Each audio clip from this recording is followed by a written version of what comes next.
my name is Tracy, if you haven't met me, and welcome to my Artbox channel where I give you step-by-step instructions on completing your own masterpiece. In your Artbox that you purchased, you will have everything you need to create your own project, and I will be adding new paintings as I create them.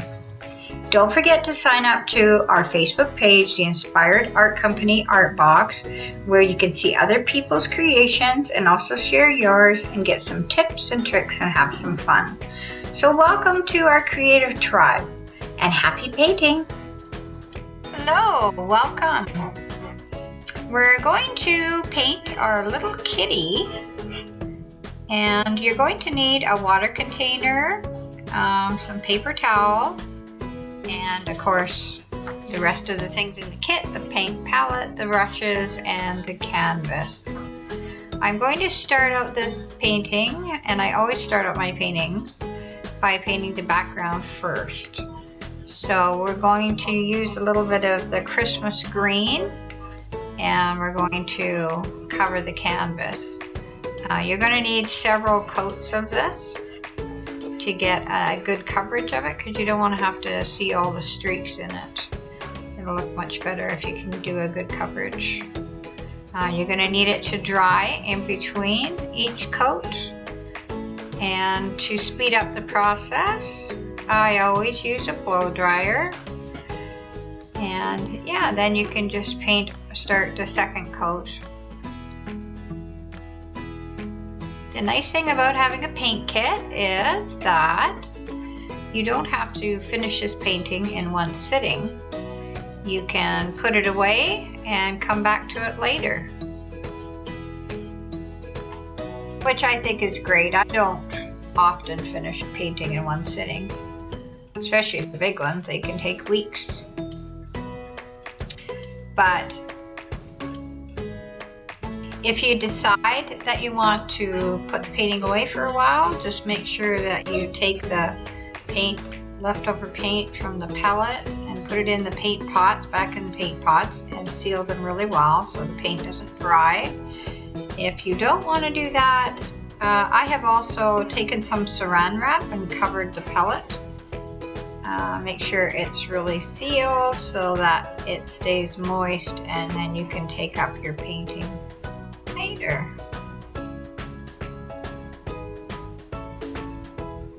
You can notice how, don't forget to paint the sides because finished look. Also, you will notice that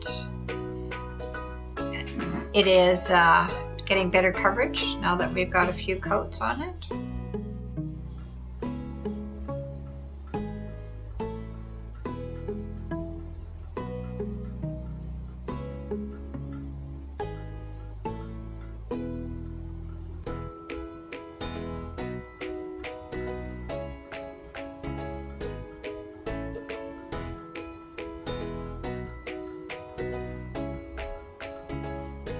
It looks like we're almost done. We just want to go back over it a few times so that we get the streaks blended in.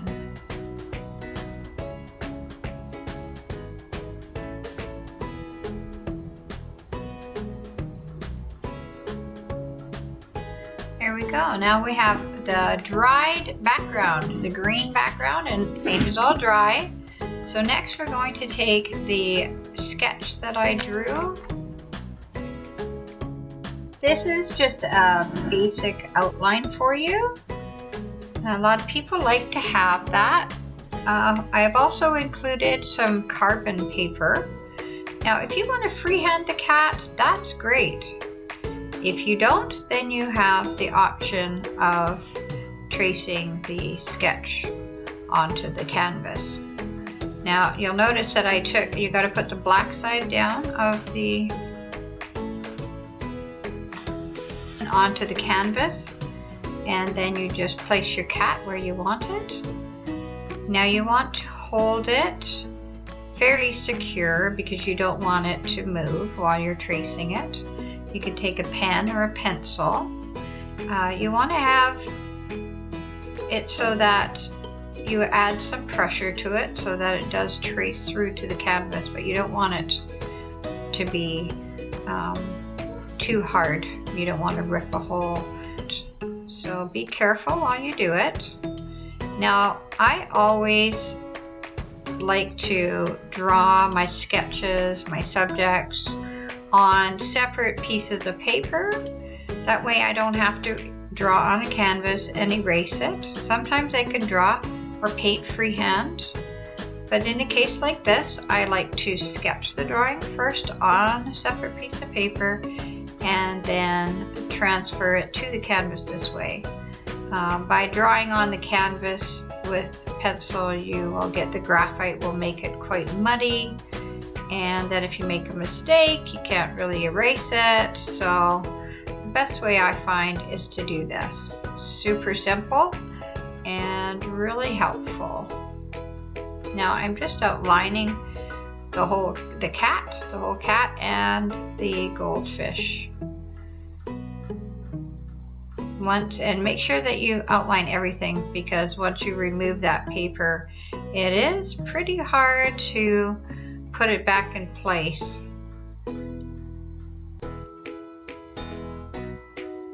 Great idea to always be practicing your drawing.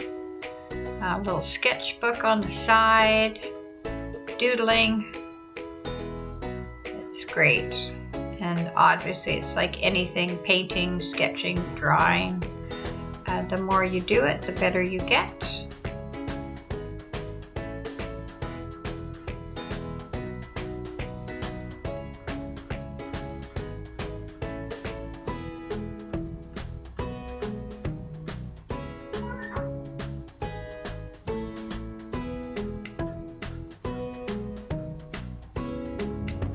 And once we have finished sketching all of our little characters onto canvas,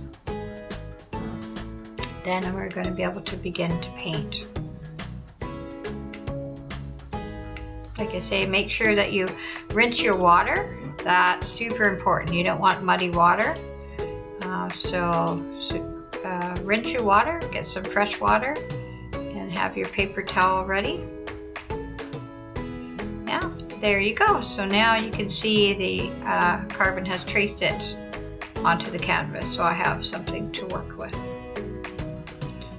Now I've added a little bit of white to my palette. So what I'm going to do is I'm going to do a background for the cat in white.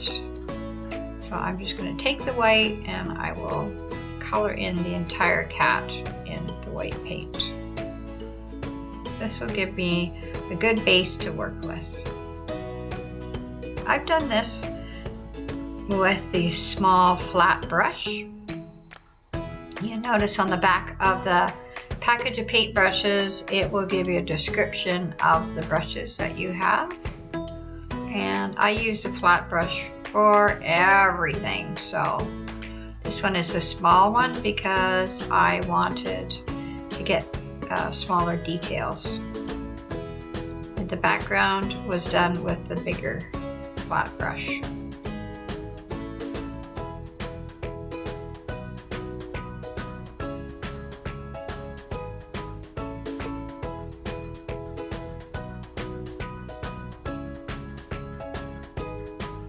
Now that the cat is all painted and filled in, you can move on to little goldfish. I've added to my palette the red oxide, which is the darker orange, and the lighter orange. And I'm going to again use the small flat brush with the two colors, and I'm going to start painting the goldfish with the dark red oxide first, and I will fill in the goldfish with that color. With acrylics, you want to start with the dark and finish with the light. This is something to keep in mind always when you're painting with acrylics. And I usually finish with the white, where I will add my highlights. And the dark paint will add some shadow.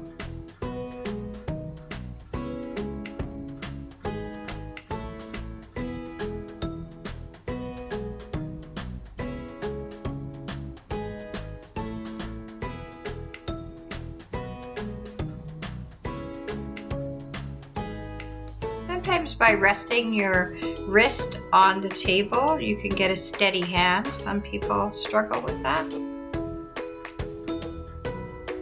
You'll notice that I'm actually doing that. I'm also using my other hand to brace the canvas so it's not moving around while I'm painting it. Now that I've done a base coat of the dark red oxide, I'm adding a nice light orange to it.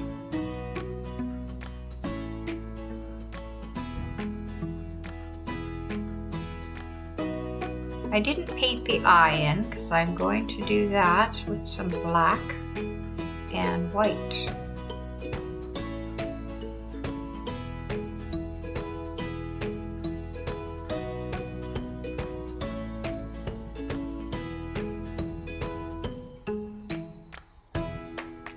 If you have an easel at home, you can use an easel, or you can use it on the table in front of you like I'm doing. I've added a touch of white to the light orange, and you can see how that just brightens that fish right up. And it's got a couple layers of paint on it. Really what you're doing is layering the paint from dark to light. This is quite time consuming, I found, painting the goldfish.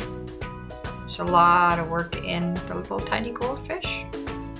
That's why, again, it's nice that you can actually put the kit aside and go back to it later.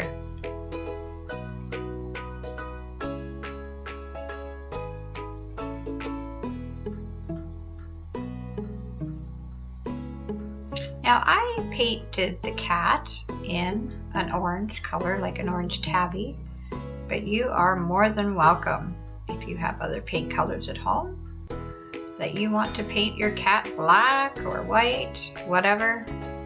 That's creative choices that you can make on your own. I am just going to show you my technique and the colors that I used.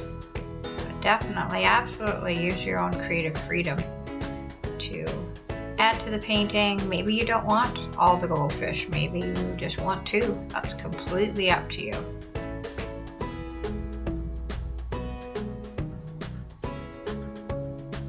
Make sure that you join our Facebook page, and we'd love to see your finished product.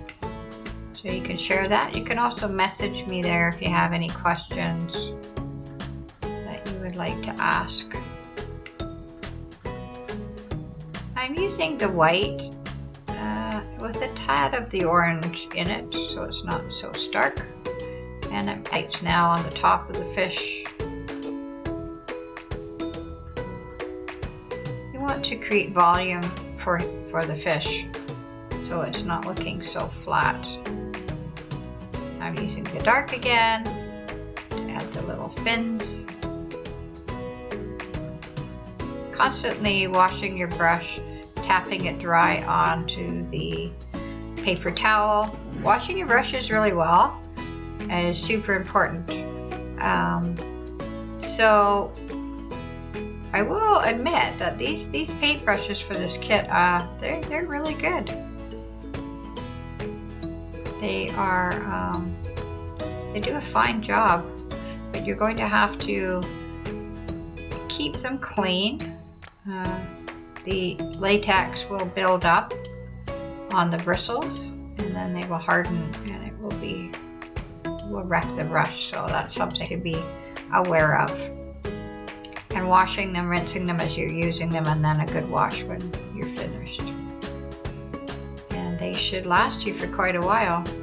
The nice thing is I've included a new set of brushes with every kit, so if you get a few kits, you will have lots of brushes to work with. If you get into painting and you just fall in love with it, of course you could go out and buy yourself some more expensive brushes. And that is awesome. I definitely have favorite paint brushes. My flat brush is one of my favorite, a liner brush. A filbert brush is another one that I love to use. And a wash brush is good, a mop brush for backgrounds, especially if you're doing a large painting.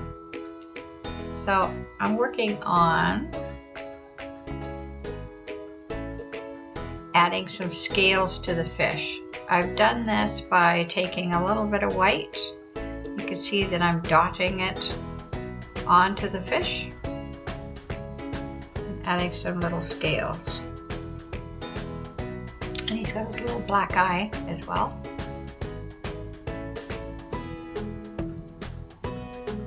I did this with a small flat brush.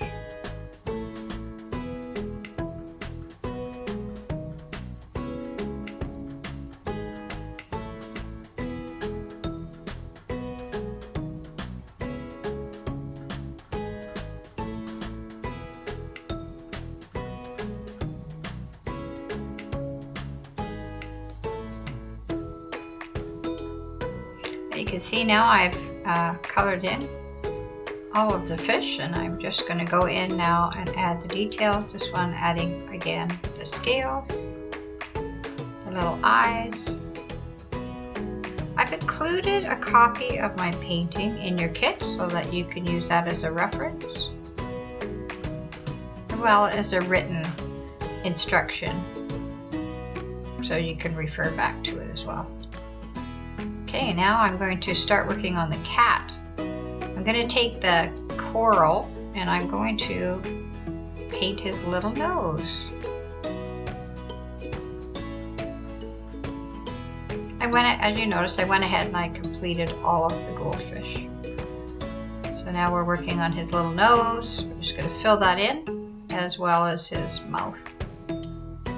You'll notice when I painted the white, I did leave the nose and the mouth out, as well as the eyes. So I didn't paint over them, otherwise they'd disappear, and then I would have to figure out where to put them. So this was much easier to do it this way, so just be careful not to paint over them. The beauty of acrylic paint is you actually can't really make a mistake. With acrylics, you can always fix your mistakes by painting over it. Now I've taken the burnt umber, which is your darker brown there, and I'm going to outline the nose and the mouth. And I'm doing that with the little tiny liner brush that you guys have.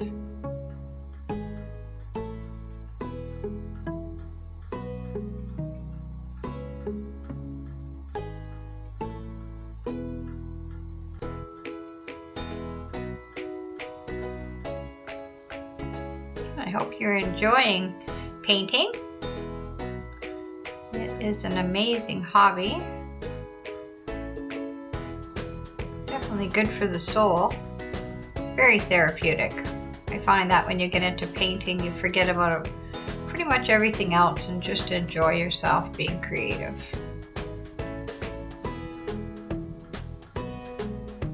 I find that hours and hours will pass by and I will just be enjoying myself. Carries me to another place. It's also good to try new things and to challenge yourself.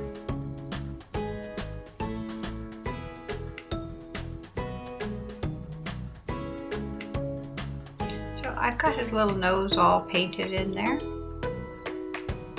Once again, I'm bracing my wrist on the table to hold a steady hand.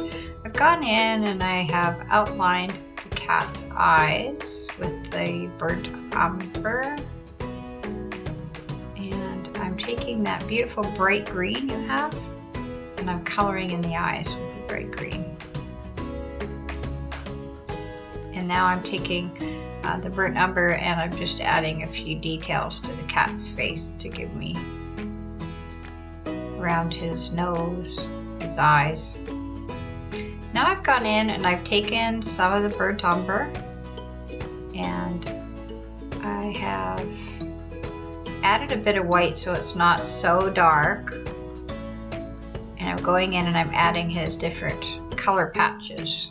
And And this is a choice that you can make too as well. Like I say, if maybe you have a cat and you want it to look like your cat, so you can decide where you want to add the colors or what colors they are. I'm going into the ears to add a bit of dimension to the ears. This little kitty has some white under his chin. You'll notice that it has a white chest, yet on the finished painting it doesn't. That's because I made a creative choice, and I started out with the white and I wasn't as happy, so I colored it in. So yes, you're free to make your creative choices, and that's one I made with this painting.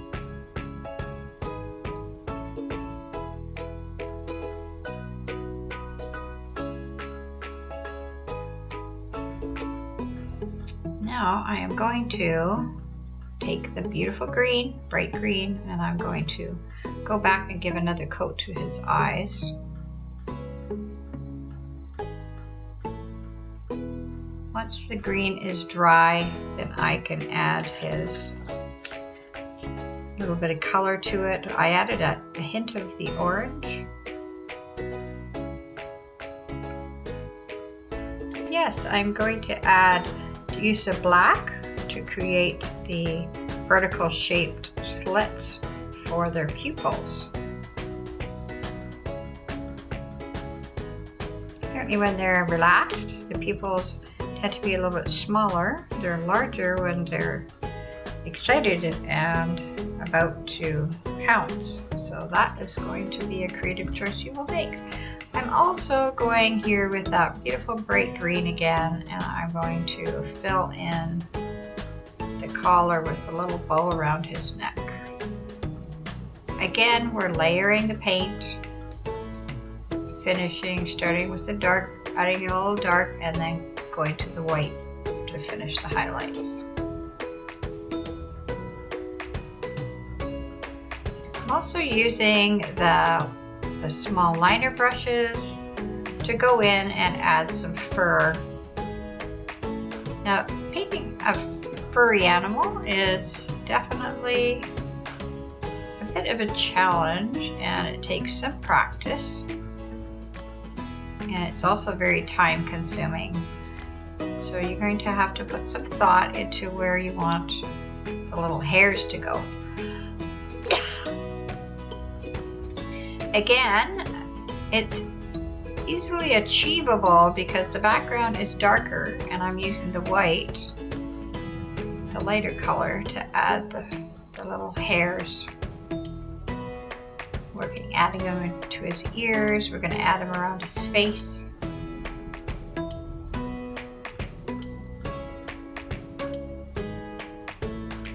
So yeah, fur does take some practice and some patience. Those, I would say, are the two things that, well, you'll need in achieving creating fur.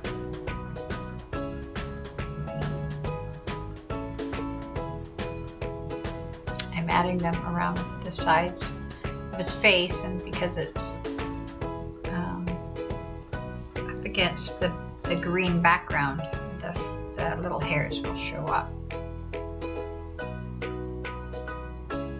I love how cats are so many different colors. You definitely can have a lot of fun painting some cats. We had a beautiful little calico kitty.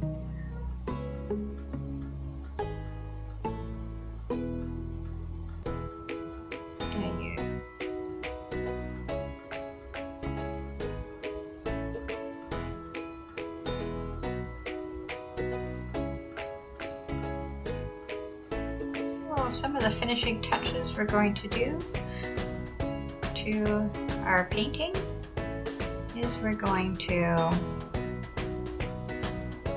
add a little white glint to his nose and his eyes as well. This adds like a highlight. We're also, just before we're finished, we're going to take that small brush. We're going to add some circles for bubbles, and that is achieved by just painting a little circle and then adding a dot on the inside of the circle, which creates the illusion of a bubble. And those, you can decide where you want to put them. Taking the white now, and I'm adding a little bit of a highlight to the bow. I'm also going to outline that bow with some of the dark green so that it stands out more.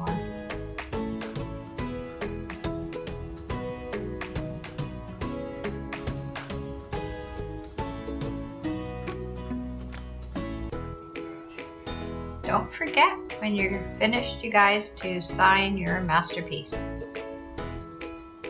And like I said, if there's anything you're not really happy with, you can paint over it. You can paint over it and start again. So now I'm going to go in with some of the darker green, and I'm going to outline and the bow. Sometimes you'll make a mistake and it's a happy mistake. At this point, you're just going to continue to add details to your finished product. When I finish the cat, I will add some bubbles, and that is done with just drawing some white circles with a little dot in the middle. And of course you can put the bubbles wherever you want. As you can see from the drawing that I've included.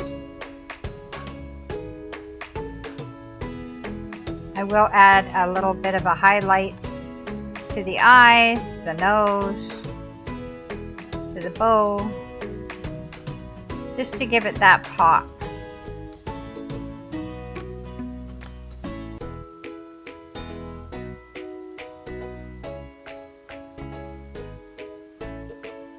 I hope you've really enjoyed this painting journey, and we'll chat with you soon.